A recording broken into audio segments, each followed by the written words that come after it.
আর থাকতে পারছে না বাবা। পালকির ভিতর থেকে প্রতিধ্বনি শুনে বেয়ারাকে বলছে পালকি থামাও।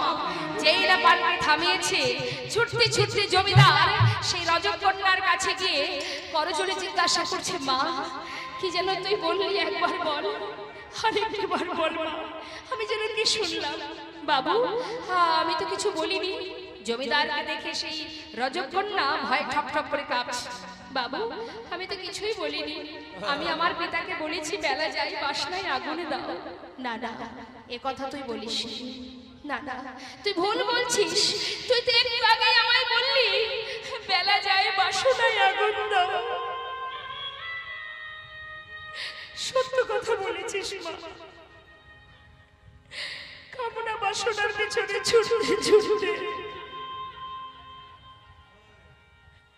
আমার গোটা দিন শেষ হয়ে গেল বাবা। এবার যে আমার ঘরে ফেরার পালা। আমাকে নিজের ঘরে ফিরতে হবে। আমি কি করলাম? আমার মূল্যবান সময় নষ্ট করলাম। সংসার জীবনে যতই করি না কেন কোনদিন এর শেষ হবে না। এবার আমাকে নিজের ঘরে ফিরতে হবে। তুই ঠিক বলেছিস মা, আর যে বেশি সময় নেই, আমাকে যেতে হবে। সর্বস্ব পরিত্যাগ করে জগতের অসার বস্তু ছেড়ে আমাকে আবার নিজের ঘরে ফিরতে হবে। ছুটতে ছুটতে ঘরে ফিরে এলো বাবা। তার একটা পালিতা কন্যা ছিল যার নাম সুমতি।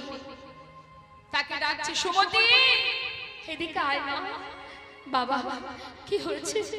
তুমি এমন বিচলিত কেন? তোমার চোখে জল কেন? মা দে না, আমাকে সাজিয়ে দে না, সারা গায়ে কৃষ্ণ নাম লিখে দে মা, আমি চলে যাই। কোথায় যাবে তুমি? আমি জানি না, আমার যে বড় বাসনা। মারে আমার বলতে এতদিন যা কিছু আমি নিজের করে রেখেছিলাম সর্বস্ব তোদের দিয়ে গেলাম। আমাকে বিদায় দে মা, আমি এবার চলে যাই। বাবা যাবে কোথায় আমায় বলো। যাব রে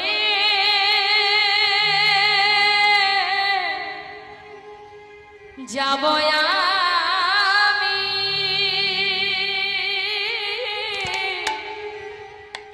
কৃষ্ণ ভজনে,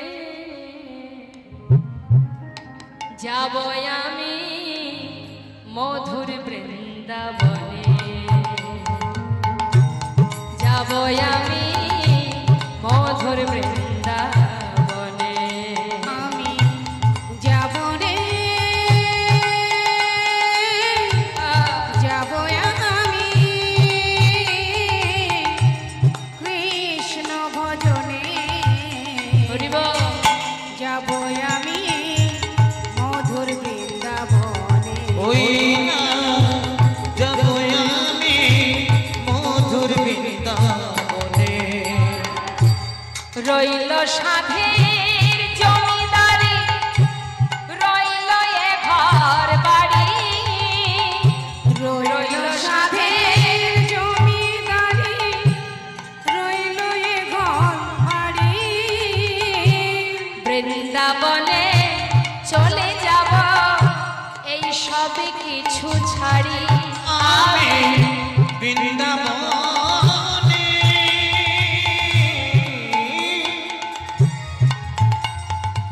চলে যাব, সবই কিছু ছাড়ি। সাজায়ে দে কৃষ্ণ মনে আমার এই অভিলাষ, সাজায়ে দে কৃষ্ণ দাস,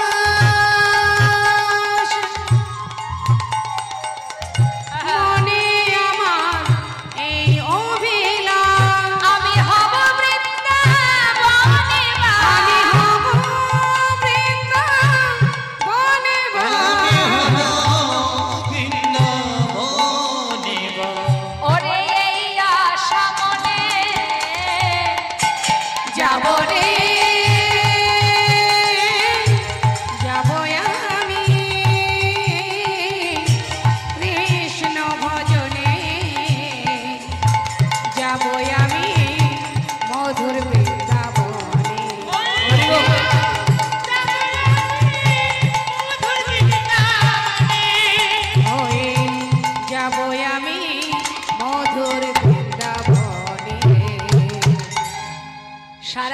কৃষ্ণ নাম লিখে সর্বস্ব পরিত্যাগ করে সুখ স্বাচ্ছন্দ্য পরিত্যাগ করে চলে গেল বাবা।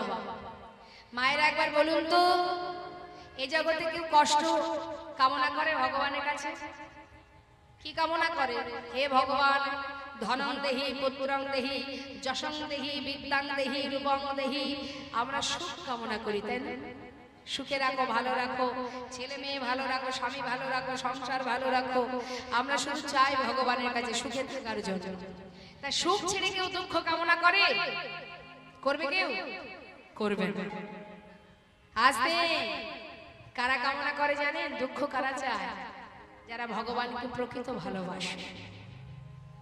হে ভগবান, তুমি যত আমায় দুঃখ দেবে তত আমি তোমায় স্মরণ করব, সুখে থাকলে তোমায় ভুলে যাব। তাই তুমি আমায় দুঃখ দাও, কষ্ট দাও। হরি বল। সেই ভক্ত একজন আছে বাবা, মহাভারতে পঞ্চপাণ্ডবের মাতা কুন্তী। যখন হস্তিনাপুরে রাজা হলো ছেলে, রাজা হবার পর ভগবান কৃষ্ণ বলছে, পিসিমা তোমার পুত্র রাজা হয়েছে, তুমি রাজমাতা, আর তো তোমার সুখের অন্ত নেই, জীবনের সমস্ত দুঃখ কষ্ট দূর হয়ে গেছে। ও পিসিমা, তাহলে এবার আমাকে বিদায় দাও, আমি যাই। কুন্তী পিসিমা মনে মনে চিন্তা করছে, কৃষ্ণ এতদিন দুঃখ ছিল, কষ্ট ছিল, আমাদের সঙ্গে ছিল, আমার 5 ছেলের সঙ্গে বন্ধুর মতো থেকেছে, কিন্তু আজ যখন আমার ছেলে রাজা হলো, রাজা হবার পর কৃষ্ণ আমাদের ছেড়ে চলে যাচ্ছে। হরি বল। তাই যাবার কালে গোবিন্দ বলছে, পিসিমা যাবার সময় আমি তোমায় একটু বর দিয়ে যেতে চাই, বলো তুমি কি বর নেবে? যা চাইবে আমি তোমাকে সেই বর দেব, বলো পিসিমা কি চাও তুমি? তাহলে বলুন তো মা, সারা জীবন কষ্টের পর যখন যুধিষ্ঠির রাজা হলো, রাজা হবার পর মা সুখের নাগাল পেল, এই সুখের পরেও কেউ কোনোদিন আর দুঃখ চাইবে? সারা জীবনটাই তো কষ্ট করেছে, আর কি দুঃখ চাইবে? কেউ চাইবে না। আমরা অন্তত চাইবে না, তাই না? হ্যাঁ কিনা বলুন? হ্যাঁ। কিন্তু ভক্ত কি চাইছে? কৃষ্ণ তুমি আমায় বর দেবে, দেখুন কত ভালোবাসো, তবে দাও কৃষ্ণ। বরে যদি দিতে চাও, তোমাকে ধরে রাখার ক্ষমতা আমার নেই, যাবার কালে বর দিতে চাইছো, দিয়ে যাও। তবে কি বর জানো কৃষ্ণ? এতদিন দুঃখ ছিল, কষ্ট ছিল, তুমি আমাদের সঙ্গে ছিলে, আজ সমস্ত কষ্টের অবসান ঘটেছে, তাই তুমি চলে যাচ্ছ, তবে দাও কৃষ্ণ, সেই বরই দিয়ে যাও। জীবনের আর যে কটা দিন এই পৃথিবীতে থাকবো, যে কটা দিন বাঁচবো, সেই কটা দিন হাজারো দুঃখ কষ্টে জীবন কাটাতে পারি। এমন কষ্ট দিয়ে যাও, জগতে যার জীবনে যত দুঃখ যত কষ্ট আছে, যার জীবনে যত বেদনা আছে, সবটুকু তুমি আমায় দিয়ে যাও। এতটুকু সুখ আমার জীবনে যেন না থাকে। যে কষ্ট পেলে, যে দুঃখ পেলে, চিরতরে তোমাকে নিজের কাছে পাওয়া যায়। দাও কৃষ্ণ, সেই কষ্ট দিয়ে যাও, সেই দুঃখ দিয়ে যাও। পাশে দাঁড়িয়ে আছে ভীম। ভীম বলছে, মা সারাটা জীবন কষ্ট করেছি আমরা, সবে মাত্র দাদা রাজা হলে একটু সুখ পেয়েছি আমরা, আবার কেন দুঃখ চাইছো? তোমার কি স্বাদ মেটেনি? মা বলছে, ভীম রে, এতদিন দুঃখ ছিল বলে কৃষ্ণ সর্বদাই আমাদের কাছে ছিল,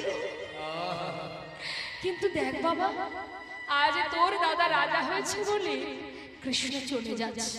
তবে বল, কৃষ্ণকে ছেড়ে সারা জীবনে সোনার সিংহাসনে বসে থাকা ভালো, নাকি কৃষ্ণকে কাছে নিয়ে জীবনের যে কটা দিন বাঁচবো কৃষ্ণকে সাথে করে নিয়ে বনে বনে কাটানো ভালো?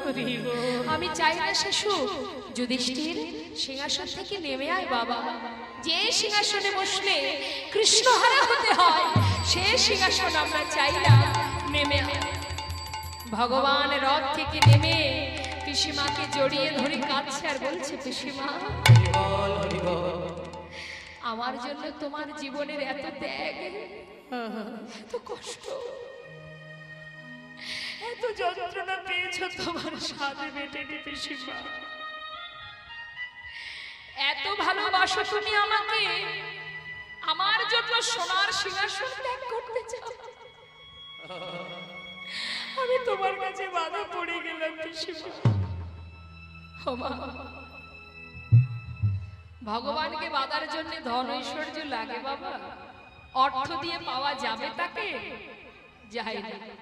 পাণ্ডিত্য দিয়ে ভগবানকে পাওয়া যায় না, বিদ্যা বুদ্ধি দিয়ে ভগবানকে পাওয়া যায় না, অর্থ দিয়ে ভগবানকে পাওয়া যায় না। তাকে পেতে গেলে চাই শুদ্ধ ভক্তি। তার একটা ছোট প্রমাণ আপনাদের বলি, শুনুন।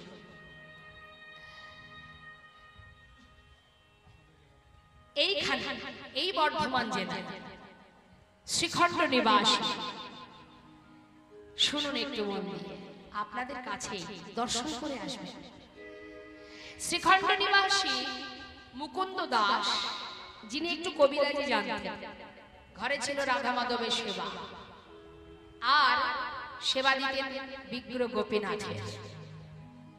এই গোপীনাথের সেবা দিতেন আর তিনি একটু কবিরাজি করতেন। তার কবিরাজি এত ভালো ছিল বাবা, সেই সময়ে নবাব হোসেন শাহ যখন জমি রাজত্ব করতেন, তিনিও তার অসুস্থ শরীর নিয়ে এসেছিলেন এই মুকুন্দ দাসের কাছে সুস্থ হবার জন্য। তা সেই মুকুন্দ দাস কবিরাজি করে আর ঘরে গোপীনাথের সেবা। তার একটা ছেলে আছে যার নাম হলো 12 বছরের ছেলে, যার নাম রঘুনন্দন। এখন দেখতে দেখতে ছেলের বয়স 12 বছর। প্রতিদিন তিনি গোপীনাথের সেবা দেন। হঠাৎ গ্রামে একজন অসুস্থ হয়েছে বলে মুকুন্দ দাসের ডাক পড়েছে, যেতে হবে। ঠিক যে সময়ে সেই অসুস্থ ব্যক্তির কাছে যেতে হবে, সেই সময় ঘরে গোপীনাথের সেবা, মধ্যাহ্ন সময়। চিন্তায় পড়েছে মুকুন্দ দাস। ঠিক সেই সময় ছোট্ট ছেলে 12 বছরের ওই রঘুনন্দন বাবাকে দেখে বলছে, বাবা তুমি চিন্তা করছো? চিন্তা করো না, শোনো, গ্রামে যে অসুস্থ তুমি সেখানে চলে যাও, আর ঘরে গোপীনাথের সেবা আজ না হয় আমিই দিয়ে দেব। তখন মুকুন্দ দাস মৃদু হেসে বলছে, বাবা ভগবানের সেবা বললেই কে সেবা হয় রে? তাকে সেবা দিতে গেলে অনেক নিয়মাবলী আছে, অনেক মন্ত্রতন্ত্র জানতে হয়, তুই তো সব জানিস না খোকা।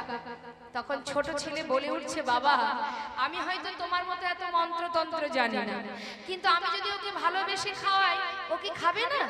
হরি বল। মুকুন্দ দাস চিন্তা করছে, সত্যি তো, কেউ যদি ভালোবেসে ভগবানকে খেতে দেয়, সবার মধ্যে হলো ভালোবাসা, ভক্তি, তা ভক্তি ভরে যদি কেউ খেতে দেয়, তার আর মন্ত্রের কি বা প্রয়োজন? যা, তাহলে শোন বাবা, তুই তাহলে দেরি না করে সময় মতো সেবাটা দিয়ে দিস, আর রন্ধনশালায় সব গোছানো আছে, যেমন পারিস একটু রান্না করে নিস, আমি চললাম গ্রামের কাজে। ঠিক আছে বাবা, চলে যাও। চলে গেল মুকুন্দ দাস। প্রতিদিন যে মুকুন্দ ভগবানের সেবা দেয়, আজ সেই ভগবানের সেবার পালা পড়েছে ছোট্ট ছেলেটি। জীবনে যে কখনো রান্না করেনি 12 বছরের সন্তান, কতটুকুই বা মা, সেই ছেলে আজ রন্ধনশালায় গিয়ে কোন রকমে যা কিছু বাবা গুছিয়ে রেখেছিল, নিজের মতো করে যেমন পেরেছে রন্ধন করেছে। রন্ধন করে পাত্রে করে সেই সমস্ত কিছু পাত্রে, ভোগের পাত্রে, থালায় সব ঢেলে নিয়ে মন্দিরে ঢুকেছে। ভোগের থালা নিয়ে মন্দিরে ঢুকে সেই বিগ্রহের সম্মুখে রেখে ডাকছে, গোপীনাথ, ও গোপীনাথ, তাড়াতাড়ি এসো, খেয়ে নাও। হরি বল। সে আসছে না। আপনারাও তো সেবা দেন ভগবানের, কি গো মা, কেমন করে সেবা দেন জানেন? এটা হয় বিগ্রহ আর নয় চিত্রপট, তাই তো? নিজের জন ভেবে তো সেবা দেন না। সেবা যদি নিজের জন ভাবতেন, তাহলে সে আপনার সামনে এসে বসে বসে প্রসাদ সেবা করত। তারই প্রমাণ দেখুন আজ। বারবার ডাকছে, আসছে না, কি ব্যাপার? গোপীনাথ, আজ কিন্তু বাবা ঘরে নেই। শিগগিরই এসো, আজ আমি তোমার জন্য রান্না করেছি, জানি না কেমন হয়েছে।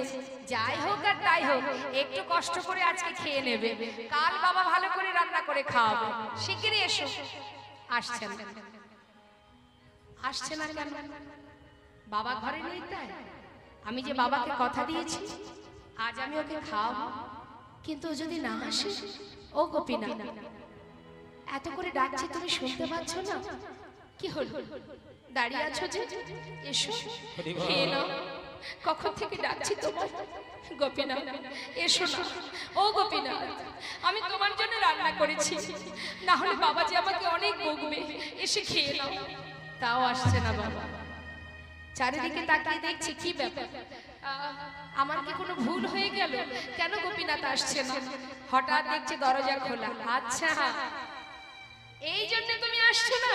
বাবা তোমাকে যখন খাওয়ায় দরজা বন্ধ করে খাওয়ায়। দাঁড়াও দাঁড়াও, আমি দরজাটা বন্ধ করে আসি।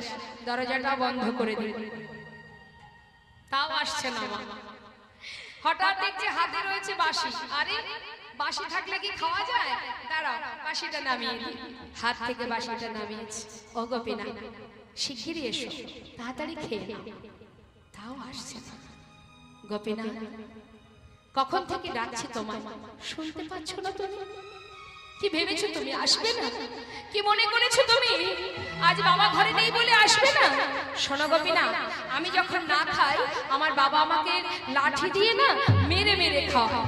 তুমি যদি ভালো চাও চলে এসো, না হলে ছুটতে ছুটতে বাইরে বেরিয়ে খুঁজে খুঁজে একটা লাঠি জোগাড় করে সামনে মন্দিরে ঢুকে ঠাকুরের সামনে দাঁড়িয়ে বলছে, শোনো ভালো চাও চলে এসো, না হলে এই লাঠি দিয়ে আমি তোমাকে মেরে মেরে নিয়ে আসবো। যেই না লাঠি তুলেছে মা ভগবানের সামনে, ভগবানের কাছে ভক্তেরই জোর খাটে বাবা। যে জন নিজের করে ভালোবাসে সেই শাসন করতে পারে। লাঠি নিয়ে যেই না দাঁড়িয়েছে মনে মনে চিন্তা করছে, ভগবান ভক্ত কত ভালোবাসলে আজ লাঠি নিয়ে আমার সামনে দাঁড়াতে পারো। আর তোমাকে ডাকতে হবে না, আমি আর থাকবো কি করে দূরে? আমাকে যে যেতেই হবে। পাথর থেকে সচল মূর্তি ধারণ করে পাতা আসনে এসে বসেছে।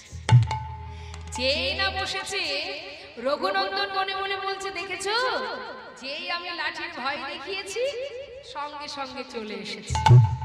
শিগগিরই খেয়ে না।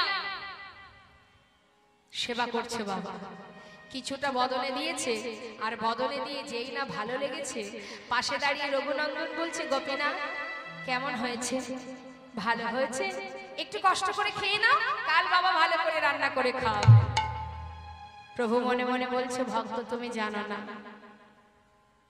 আজকের যে রন্ধন তুমি আমার জন্য করেছো এর মধ্যে যে অনেক ভালোবাসা লুকিয়ে আছে। আজ যে রন্ধন আমি পেয়েছি, যে সেবা পেলাম, এতদিন এই ঘরে এমন করে সেবা আমি পাইনি। আজ যে আমি অমৃত সেবা করছি তুমি বুঝবে না। পাশে দাঁড়িয়ে দাঁড়িয়ে রঘুনন্দন হঠাৎ দেখছে কি যে একটু একটু করে গোপীনাথ পুরোটাই খেয়ে ফেলছে।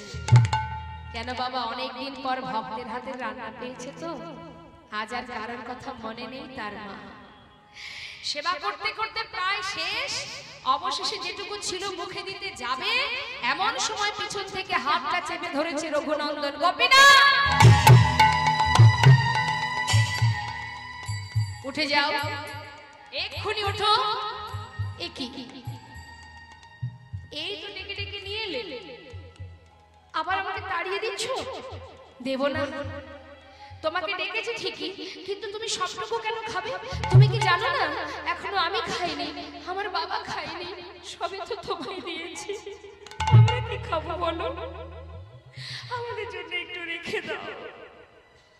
প্রভু বলছে, জানো গোপীনা, আহা রঘুনন্দন, আজ না বহুদিন পর তোমার হাতে রান্না পেয়ে আজ আর কারোর কথা মনে ছিল না আমার।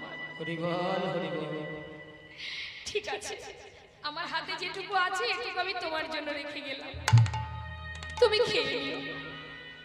বেশি তো ছিল না মা, যেটুকু ছিল রঘুনন্দন সেটা খেয়ে ভালো করে থালাটা পাত্রটা ধুয়ে তুলে রেখেছে। সময় মতো মুকুন্দ দাস গ্রামের কাজ সেরে ঘরে ঢুকেছে। কিরে রঘুনন্দন, রঘুনন্দন, বলো বাবা, সেবা দিয়েছিস? হ্যাঁ, তোমার চিন্তা করতে হবে না, আমি সেবা দিয়েছি। যাক, আমাকে বাঁচালি, বড় একটা কাজ করে দিলি রে তুই। শোন, একটা কাজ কর বাবা, আমি একটু হাত পা ধুয়ে আসি, আমার জন্য প্রসাদ নিয়ে আয়, প্রচন্ড খিদে পেয়েছে। বাবা জানো, আজ না প্রসাদ নেই। প্রসাদ নেই কেন? কোন ভক্ত এসেছিল নাকি বাড়িতে? কেউ আসেনি বাবা, ওই যে তোমার গোপীনাথ, ও সব খেয়ে নিচ্ছিল। ভাগ্যিস আমি হাতটা ধরেছিলাম, আমার জন্য একটু রেখেছিল, সেটা আমি খেয়ে নিয়েছি। কি বললি? গোপীনাথ খেয়েছে? না না, তা কি করে হয়? সে তো পাথর, সে তো চলতেও পারে না, কথাও বলতে পারে না, সে কি করে খাবে? নিশ্চয়ই আমার ছেলে মিথ্যা কথা বলছে। সে কথা বলতে পারে না, চলতে পারে না, সে তো পাথর। কিন্তু আজ আমার ছেলে আমাকে মিথ্যা বলছে, সে তো এসে বলবে না, ও মুকুন্দ আমি কিন্তু খাইনি, তোমার ছেলে খেয়েছে। বলবে কি করে? সে তো কথা বলতে জানে না। যার যেমন ভাব তার তো তেমনই লাভ। মনের সন্দেহটা মনেই থেকে গেল। পরের দিন সকাল হয়েছে যে ছেলেকে পরীক্ষা করার জন্য তিনি কি করলেন? ডাকছে, রঘুনন্দন, বলো বাবা।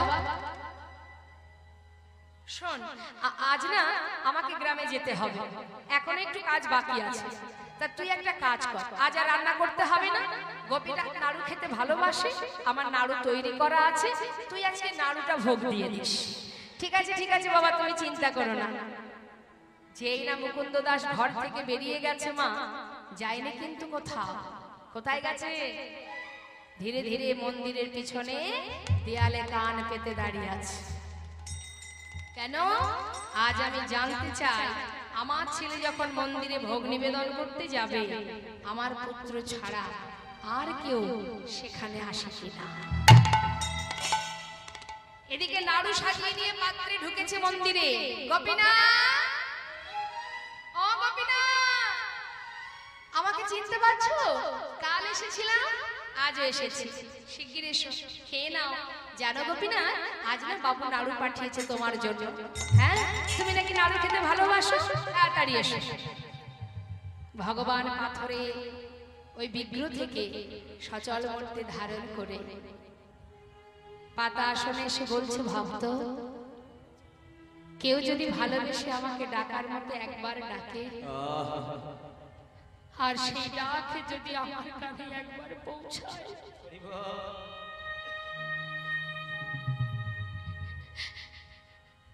ভক্ত যদিও কখনো আমায় ভুলে যায়, আমি কোনোদিন সেই ভক্তকে আর ভুলি না।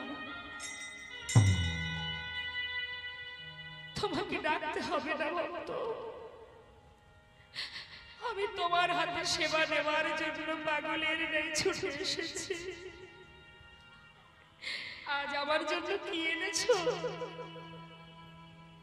আজ তুমি নাকি নাড়ু খেতে ভালোবাসো, তাই তোমার জন্য নাড়ু এনেছি। আমার বাবা করেছে গো, শিগগিরই খেয়ে নাও। মনে মনে প্রভু বলছে, ভক্ত, তোমার বাবাই করুক আর যেই করুক, তোমার হাতের ছোঁয়া তো লেগে আছে, আমি তাতেই খুশি। যেই না নাড়ু বদলে দিয়েছে মা, পাশে দাঁড়িয়ে রঘুনন্দন ভাবছে কালকের মতো দাঁড়িয়ে থাকবো, আর যদি গোপীনাথ সব খেয়ে নেয়, আজ আর তা হতে দেব না, আজ ও খাবে আমিও খাবো। এই ভেবে পাত্র থেকে গোপীনাথ রঘুনন্দন একটা নাড়ু তুলে নিয়েছে। নাড়ু তুলে নিয়ে নিজের মুখে দিয়েছে, অর্ধেকটা খেয়েছে। খাবার পর যেই না ভালো লেগেছে, বাকি একটু অর্ধেক নাড়ুটা গোপীনাথের মুখের কাছে ধরেছে।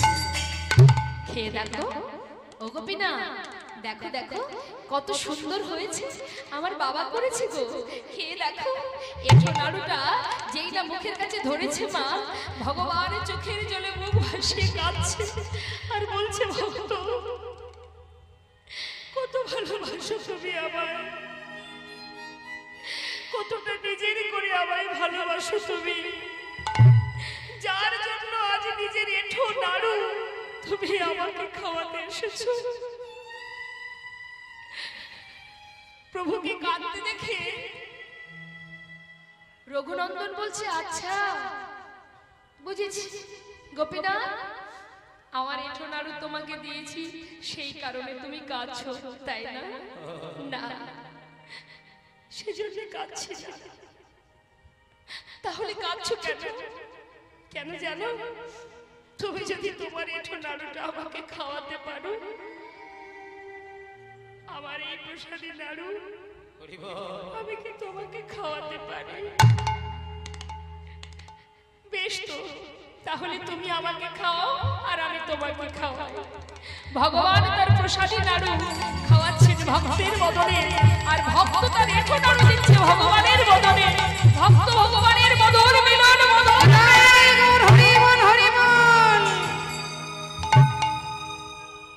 এদিকে মুকুন্দ দাস মন্দিরের পিছনে দাঁড়িয়ে চিন্তা করছে, কে আমার সন্তান ছাড়া আরো একজনের কণ্ঠ শোনা যায়, তবে কে এলো? ছুটতে ছুটতে মুশতাক হাতে মুকুন্দ দাস দরজা খুলেছে। খোলা মাত্রই তার আগেই ভগবান অর্ধনাড়ু হাতে করে নিয়ে ওই বিগ্রহে মিলিত হলেন। যার হাতে ছিল বাঁশি, তার হাতে অর্ধনাড়ু দেখে মুকুন্দ দাস পাগলের মতো ছুটে নিজের সন্তানকে বুকের মধ্যে জড়িয়ে ধরে বলছে, রঘুনন্দন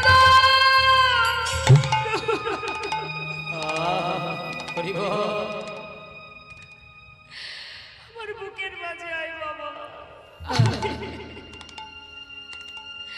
আমি তোকে ভুল বুঝেছি রে, আমি তোকে চিনতে পারিনি। আমি এতদিন ভুল বুঝেছি। ওরে, সারা জীবনে যার সেবা আমি করলাম, আমি যে তার দেখা পাইনি বাবা।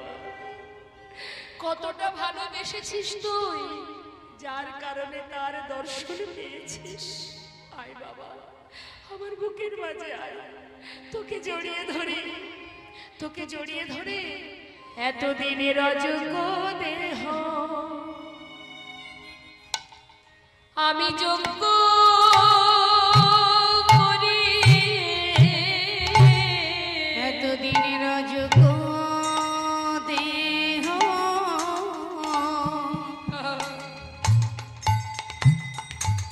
আমি যোগ্য করি। তোর মতো ভক্ত সন্তানে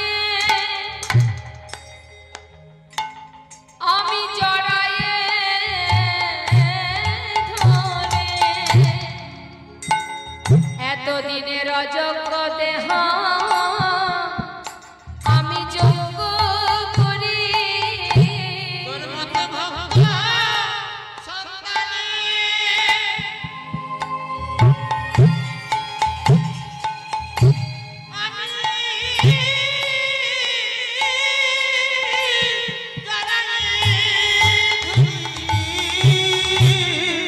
আমার মানব জনম আমি ধন্য করি। সন্তানে জড়ায়ে আমার এই মানব জনম ধন্য করি।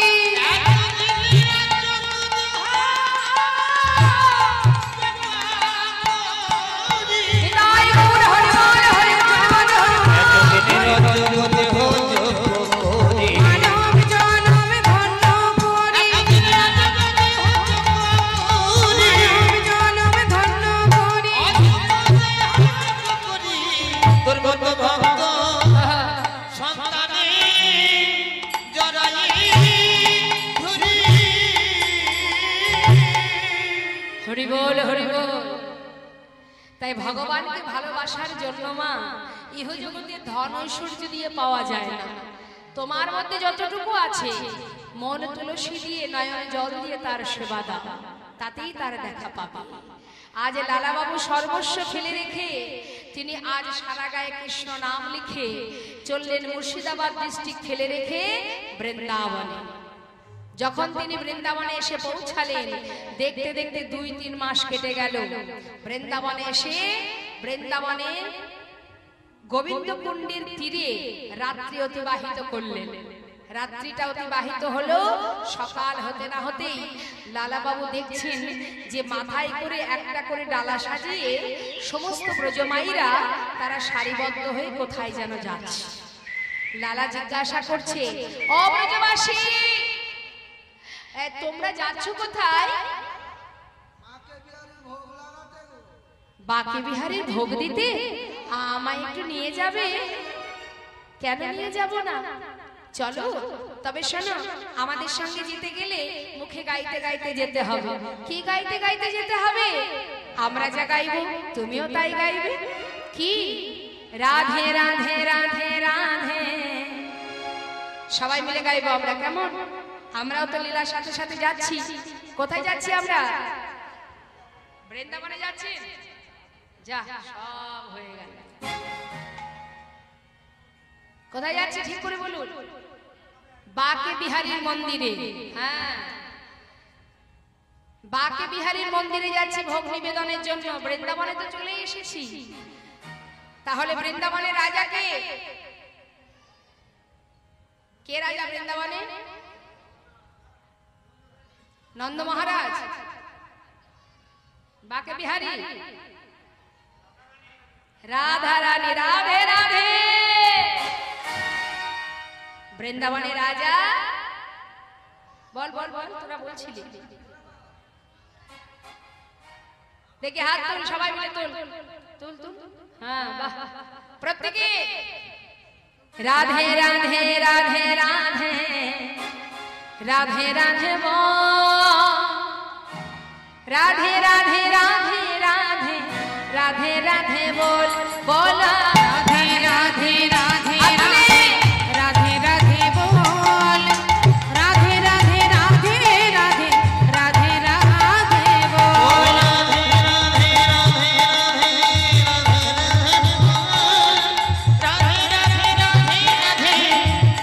রাধে বল।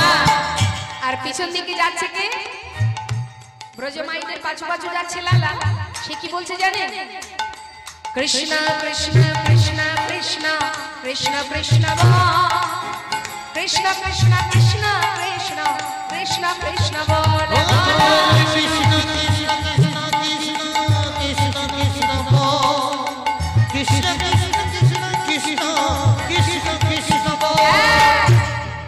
বন্ধ করো, বন্ধ করো। লালাকে যেই বলেছে বন্ধ করো, চমকে উঠেছে। কি ব্যাপার? এই নাম কেন করছো? কেন কেন? আমি আবার ভুল কি করলাম? বৃন্দাবনে এসেছি, কৃষ্ণ নাম করতেই পারি না? চলবে না। বৃন্দাবনে রাধা নাম গাইতে হবে। সবাই যে নাম করে। লালা বলছে তা কি করে হয়? তোমরা রাধা নাম করছো, আমি কৃষ্ণ নাম করি না, সেটা বলা যাবে না। রাধা নাম করতে হবে। লালা বলছে তাহলে এক কাজ করো, এই তোমাদের নামও থাক, আমার নামও থাক, যুগল নাম গাইবো। হ্যাঁ, আর আমরা তো যুগলই ভালোবাসি, তাই না মা? বেশ, দেখে হাত তুলুন, দেখি কারা কারা যুগল ভালোবাসে। দেখতে আস্তে আস্তে। কি হাত গুটি আছেন যে? হাত আছে? কই দেখি ভগবান কার কার হাত দিয়েছে, কই দেখি। বাবা বাবা বাবা। আর যারা চেয়ারে বসে আছেন বাবা, দেখি একটু হাতগুলো। বাবা বাবা। বাবারা ভাবছে আমরা চেয়ারে বসেছি, হাত তুলবো কেন? তাই না? হ্যাঁ, উপরে বসলে কেউ আর মাথা নত করে? হাত তোলা মানে কি? সমর্পণ। দেখবেন আসামিকে যখন পুলিশ ধরে, সমস্ত কিছু ফেলে দিয়ে 2 হাত তুলে দেয়। তা আমরাও তো ভগবানের চরণে হাত তুলবো, মানে আমরাও নিজেকে সমর্পণ করব। তাই তো? এই গাছের উপরে যে ফুলগুলো থাকে মা, আপনারা যখন ফুল তুলতে যান, সব ফুল পারেন? কোনগুলো পারেন? যেগুলো হাতে পান, মানে যে ডালগুলো নত হয়ে থাকে সেই ফুলগুলো গোবিন্দের চরণে গিয়ে পৌঁছায়। আর যেগুলো উঁচু ডালে উপরের দিকে থাকে সেগুলো আর গোবিন্দ সেবায় লাগে না। সেগুলো কি হয়? পরের দিন বাসি হয়ে, তার মানে ফোটায় তার সার হয়, গোবিন্দ সেবায় আর লাগা হবে না। তাই উপরে থাকলেও যদি গোবিন্দ সেবায় লাগতে হয় নত হতে হবে না। তাই গৌর হরি বল হরি। তাই দেখে হাত তুলে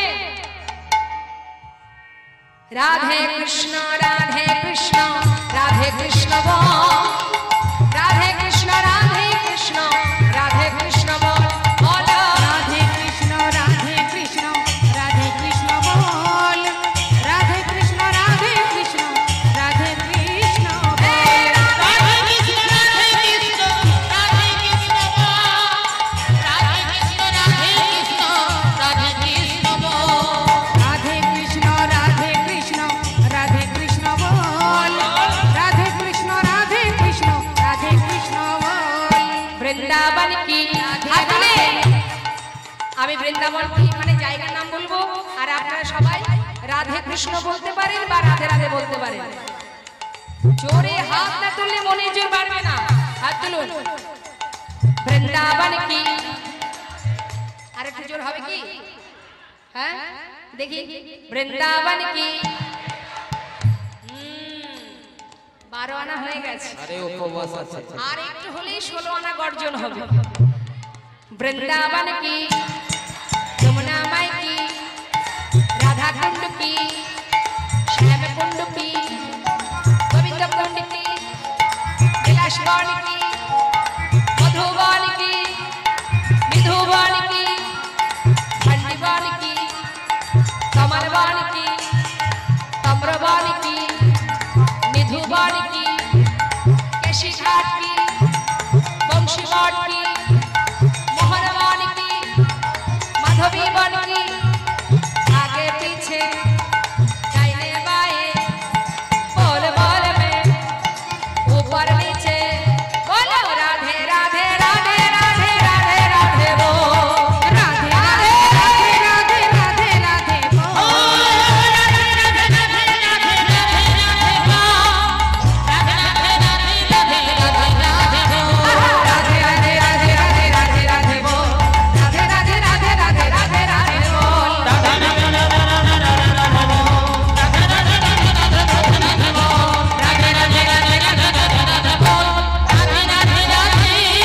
राधे राधे बोल। राधा रानी की। এলাম কোথায়? বাঁকে বিহারীর মন্দিরে। সেবা হলো বাঁকে বিহারী। সেবার পর সুন্দর সুন্দর প্রসাদ দিল কাকে? লালাকে। যেহেতু শত হলেও জমিদার তো ভালো ভালো প্রসাদ দিয়ে একেবারে তৃপ্তি করে সেবা করেছে বাবা। সেবা করে উদর পরিপূর্ণ করে সেবা হলো। এবার সেবার পরে কি হয়? বাঙালির দেখবেন সেবার পরে কি হয়? ঘুম আসে না? এখন লালা সেবার পর ওই গোবিন্দ কুণ্ডের পাড়ে মানে তীরে ওই বালুরাশিতে এসে যখনই শয়নে গেছে মা, হঠাৎ ঠিকঠাক ঘুমটা আসছে না। কেন বলুন তো? মাথায় বালিশ নেই, তাই না? বালির ওপরে শুয়ে আছে তো, তাই ঠিক ঘুম আসছে না বলে একটা বালি দিয়ে বালিশ করে নিয়েছে, দিয়ে মাথায় দিয়ে ঘুমাচ্ছে। এখন দেখতে দেখতে রাত পার হয়ে সকাল হলো, আর যেই সকাল হয়েছে লালা চোখটা খুলে দেখছে তার সামনেই এক বৃন্দাবনের বাবাজি দাঁড়িয়ে আছে।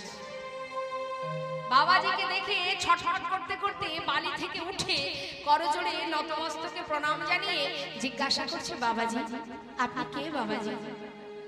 পাশ থেকে এক ব্রজবাসী বলে উঠলেন, ইনি হলেন বৃন্দাবনের বাবাজি, যার নাম কৃষ্ণদাস বাবাজি।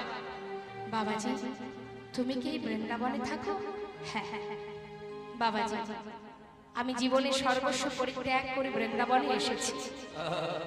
এই রাত গোবিন্দকুণ্ডের তীরেই আমার দিন অতিবাহিত হচ্ছে। বাবাজি তুমি তো বৃন্দাবনে থাকো, একটিবার বলো না কোথায় গেলে আমি কৃষ্ণের দেখা পাবো? বাবাজি বলছে, দাঁড়াও দাঁড়াও, সর্বস্ব পরিত্যাগ করে এসেছো, তার মানে তোমার নাম কি? আমার নাম লালা। ও তুমি সেই মুর্শিদাবাদ জেলার মস্ত বড় জমিদার লালা? ছিলাম, এখন আর জমিদার নই, আমি সর্বস্ব ছেড়ে এসেছি বাবাজি।